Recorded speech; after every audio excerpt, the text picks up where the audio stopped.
today, Environment for Development Center, Makerere University, and the program which we call Inclusive Green Economy, a program that where we train senior public servants on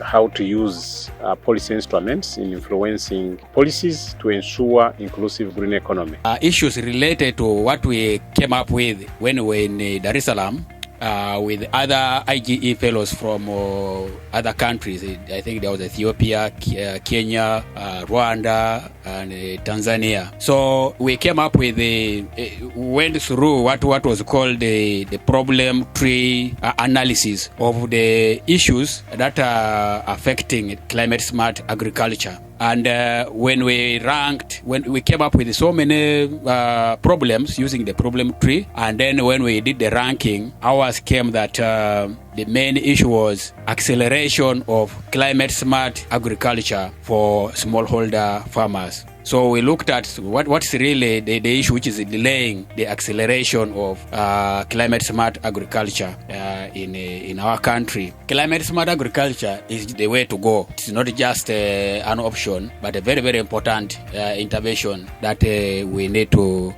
adopt as a country. We've had our stakeholder workshop at Sheraton Hotel discussing on ways of promoting the adoption of climate smart agriculture in Uganda. This follows the fact that about 68% of our farmers, of our people in the country, not even farmers, depend on agriculture.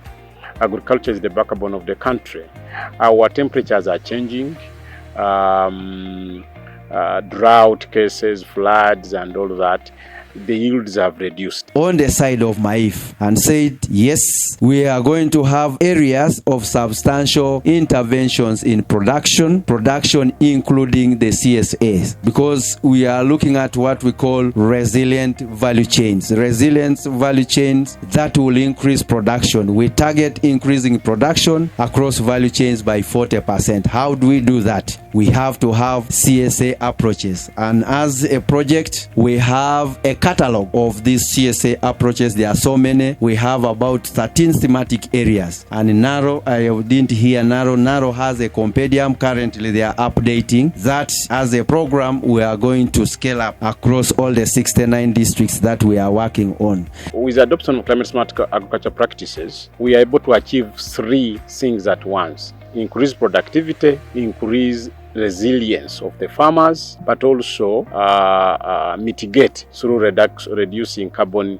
emissions. So, but what we are seeing is that the adoption is very low for climate smart agriculture practices in the country, despite efforts by the Ministry of Agriculture and other stakeholders, the development partners, World Bank and others that have been engaged in that, GIZ and others that have been engaged.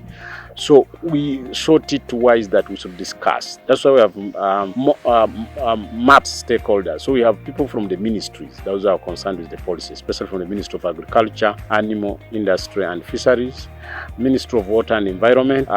Then we have those from NEMA, we have people from National Forest Authority, Wildlife Authority. We have our 5 IG fellows, one from the Ministry of Agriculture, Animal Industry and Fisheries, Ministry of Water and Environment, Ministry of Lands, and the Ministry of Tourism and Antiques. So then we have stakeholders from the private sector, those who supply solar powered pumps, irrigation pumps, machines to use that use solar, those who sell manure like National Water and others, the black flies, the organic manure. So then the extension workers, we have invited extension workers from the districts, because these are the people who deal directly with the farmers. My name is Obedi Nsubuga, the district agriculture officer. We have the farmers, specifically the farmers. We have the academia, those that have done research. The group discussion has really been good. The cafe discussion, members have expressed themselves, and you saw how we grouped our groups. We have the academia, we have the government officials, we have the private sector that are engaged in supply and also demand. The farmers telling us issues of quality have come up. counterfeit, especially in seeds. So for group 3, question part A, discuss the challenges to adoption of CSA in Uganda. Rank the best 3 and give reason for ranking. Then there is part B, which my colleague will present. Are the current CSA practices gender inclusive? Are they contributing to poverty reduction? Which region is doing better in CSA adoption? So for part A, the challenges, from our group, we see the first one is shortage of policies supporting CSA adoption. So we had an expert from agriculture, and from his view, the policies are there, but they are not clear. So different departments or MDAs don't know what exactly to do. And also when it comes to bringing them together, they kind of get lost. So we need really clear policies of who does what and what they are supposed to do.